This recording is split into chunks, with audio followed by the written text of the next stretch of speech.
Tras 25 meses de acercamientos exploratorios, el pasado 30 de marzo el gobierno colombiano y el grupo criminal ELN anunciaron desde Venezuela el inicio de la fase pública de conversaciones de paz. Sin embargo, las exigencias del gobierno colombiano para continuar hacia la siguiente fase de negociaciones ha sido clara.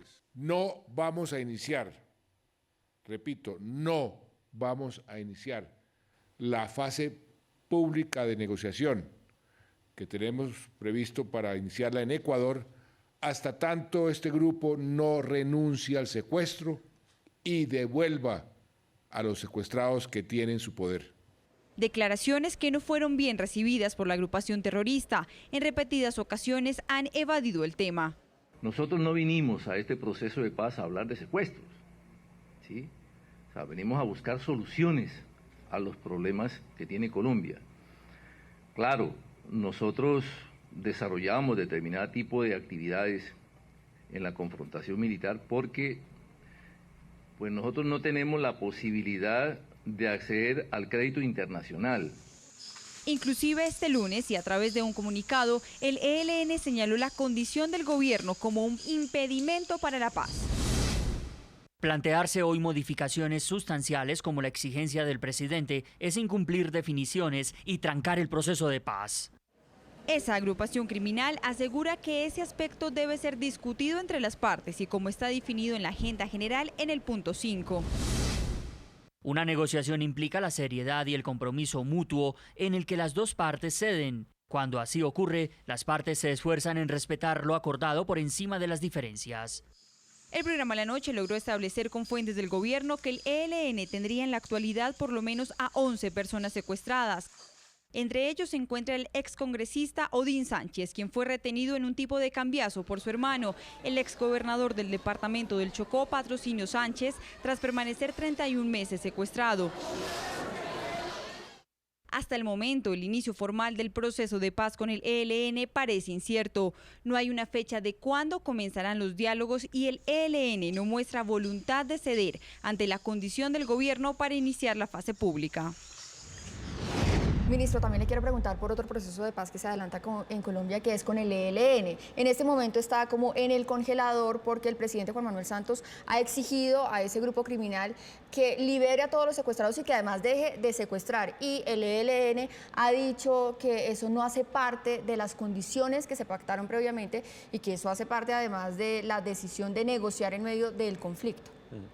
A mí mi impresión, por la experiencia española, es que cualquier tipo de negociación política tiene que partir del statu quo anterior al conflicto. No puede haber secuestrados, no puede haber armas, no puede haber violencia, no puede haber, aunque sea de baja intensidad, no puede haber continuidad de las acciones violentas si se quiere hablar con transparencia, si se quiere hablar de soluciones futuras. Hay que cerrar toda esa etapa oscura, esa etapa negra de la violencia, el asesinato y la extorsión.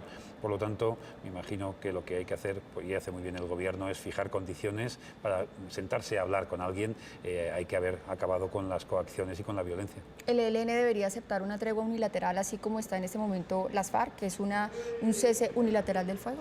Yo no soy un experto en las negociaciones con el ELN, como bien saben ustedes, pero me parece que está puesto en sentido totalmente el pedir esa tregua para a partir de ahí construir el futuro. No se puede construir el futuro desde el mantenimiento de la tensión.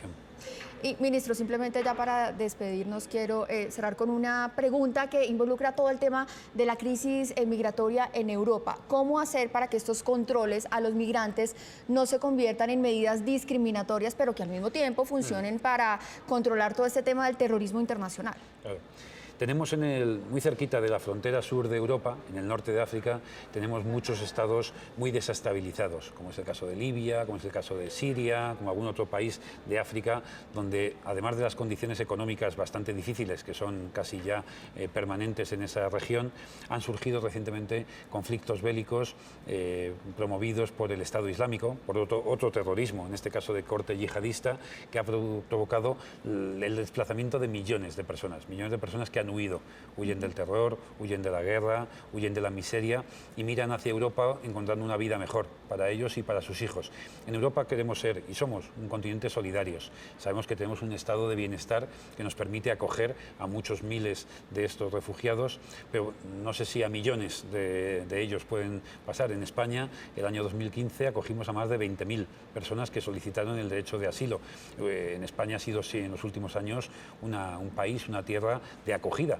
Colombianos, 140.000 colombianos viviendo en España, también hay muchos españoles viviendo en Colombia. Yo creo que esa relación bilateral es muy importante. Tenemos que ser capaces, por lo tanto, de resolver los conflictos bélicos, ayudar a que se resuelvan los conflictos bélicos en el norte de África, porque yo estoy seguro que ninguna persona, hayamos nacido donde hayamos nacido, queremos irnos de nuestro país porque amamos a nuestro país, tenemos nuestra familia, tenemos nuestros vínculos, y si alguien se va es porque tiene una situación económica difícil. Algunos pocos se van porque buscan más oportunidades, gente joven, chicos que salen a estudiar, a montar una empresa, pero cuando hay refugiados por millones huyendo de la guerra, lo que hay que hacer sobre todo es resolver la guerra, darles estabilidad en sus propios países. San José, el famoso galeón del Imperio Español durante la época colonial, cargado con lingotes, monedas de oro y plata, atacado por ingleses en 1708 y hundido cerca a Cartagena, Colombia, fue encontrado a finales de noviembre por investigadores del Instituto Colombiano de Antropología e Historia, integrantes de la Armada y de la Dirección General Marítima. Días después, el presidente colombiano Juan Manuel Santos confirmó su hallazgo. El Estado colombiano, quiero repetir una vez más, mantiene la soberanía sobre todos los bienes que han sido identificados en los procesos de investigación sobre su patrimonio. Horas después, los gobiernos de España y de Colombia comenzaron a decir públicamente quién debería quedarse con el tesoro, que algunos expertos calculan tendría un valor de 10.000 millones de dólares. El gobierno español tiene muy claro que la defensa de un buque de Estado requiere evidentemente una posición de firmeza. El galeón San José estaría a unos 600 metros de profundidad cerca de las costas de Cartagena. Según la Ley del Patrimonio Sumergido aprobada en 2013, el Estado colombiano sería el único dueño del galeón San José. Por su parte, el diario El País de España dedicó una de sus editoriales en diciembre de 2015 para señalar que España no debe reclamar nada, pues en la colonia la Nueva Granada también era súbdita del rey católico y las ciudades de este lado del mundo tendrían los mismos derechos que las de Europa. El tesoro, según ellos, debería quedarse en Cartagena. Ministro, no se me puede quedar un tema, el galeón San José, porque Colombia argumenta que por supuesto este galeón es de este país, es nuestro, pero ustedes tienen otros argumentos. ¿En qué van esas negociaciones con la Cancillería colombiana? Bueno, pues esas negociaciones yo creo que es una pieza más de las extraordinarias relaciones de amistad, de lealtad y de hermanamiento que tenemos entre España y Colombia. Tenemos muchísima historia compartida, tenemos un gran presente compartido, y este asunto hay que situarlo en ese contexto. Seguro que desde el diálogo, desde la negociación compartida encontraremos soluciones. Nosotros pensamos que el galeón San José era un buque español, un buque de Estado, eso en términos jurídicos. Esto no es un tema jurídico estrictamente, pero bueno, jurídicamente es un buque nacional español. Ahí están enterrados muchos españoles que desgraciadamente murieron con ocasión del hundimiento del buque, y por lo tanto también hay que reservar y preservar ese patrimonio cultural que constituye el tesoro del San José. No creo que lo importante sea el valor económico, ni mucho menos, eso es lo que menos importaría. Pero ministro, uno sabe que, digamos, la ley internacional lo que establece, si no me equivoco, es que las primeras monedas son guardadas, digamos, para museos, como patrimonio histórico, pero ya las siguientes sí se pueden vender, digamos.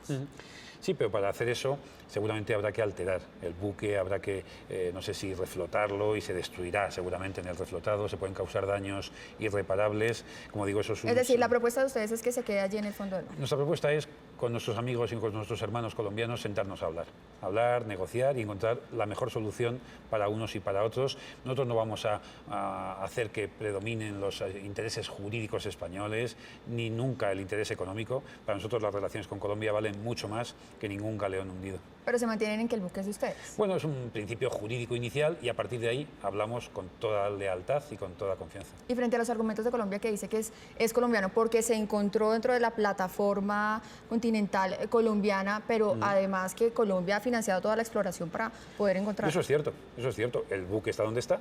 y lo encontró quien lo encontró. Esos son datos que nosotros no discutimos en absoluto porque son pura verdad.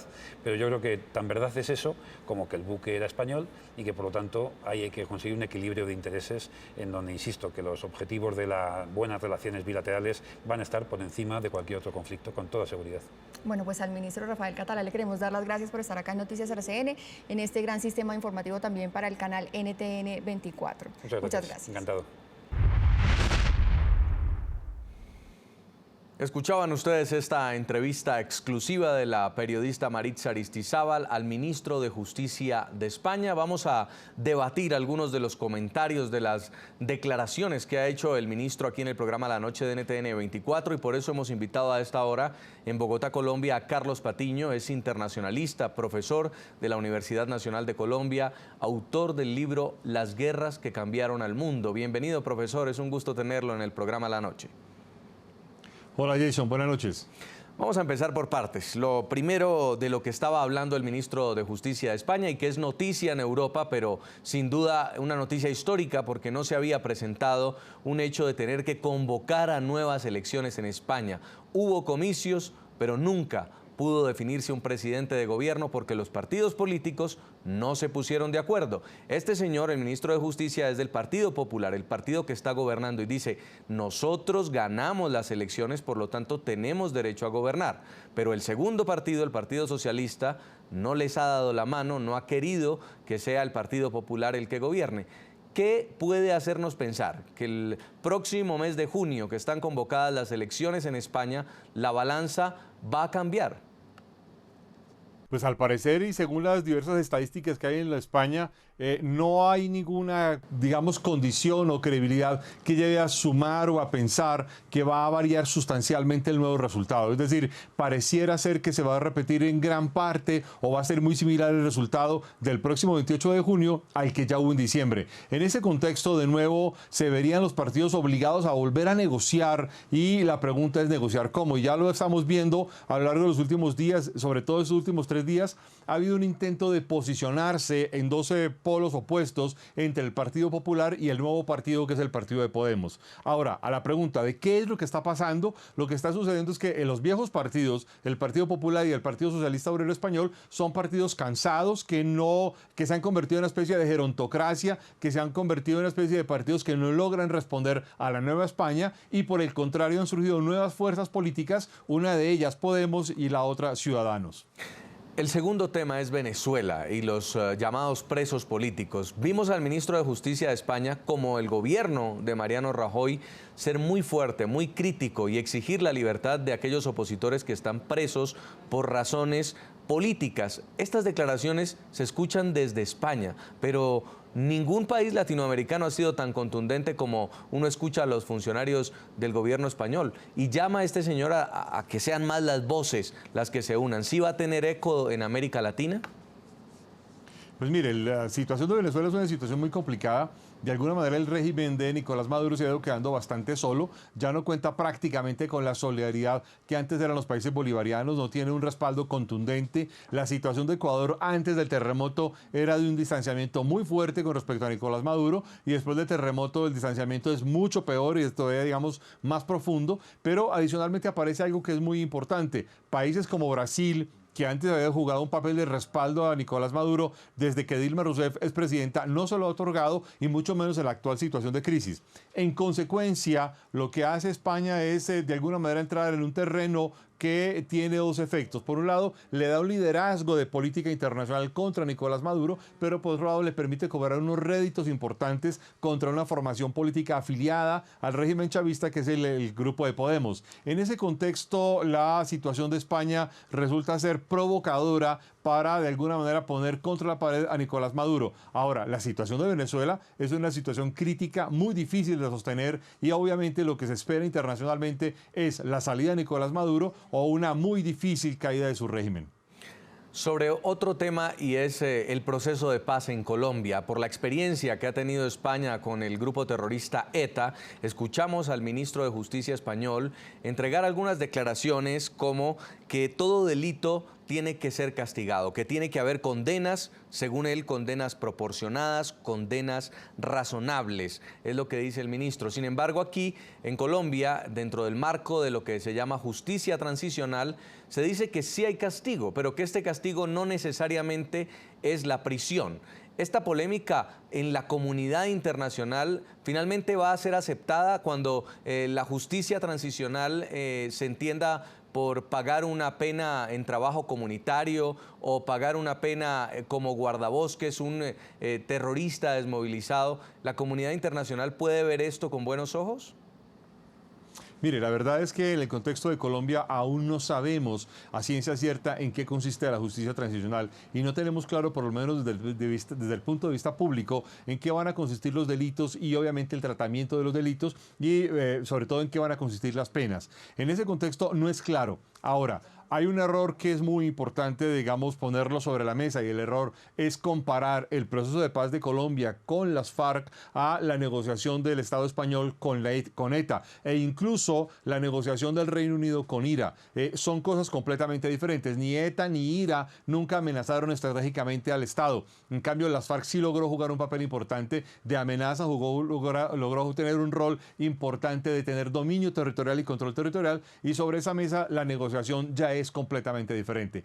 El gran problema frente a la justicia transicional es que no es claro en qué consiste y, entre otras, eso explica que la sociedad reaccione fuertemente en términos de desconfianza y desconocimiento del mismo acuerdo. Esto ha llevado a una serie de situaciones muy complejas de no tener claro en qué consisten digamos, las capacidades de castigo y de reconocimiento de los delitos cometidos por los miembros de las FARC.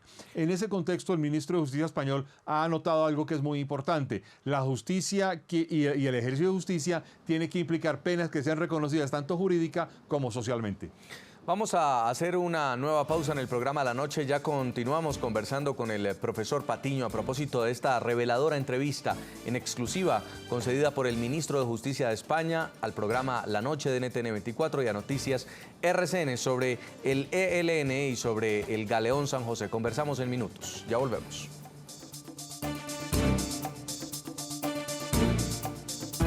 Ya regresamos con La Noche.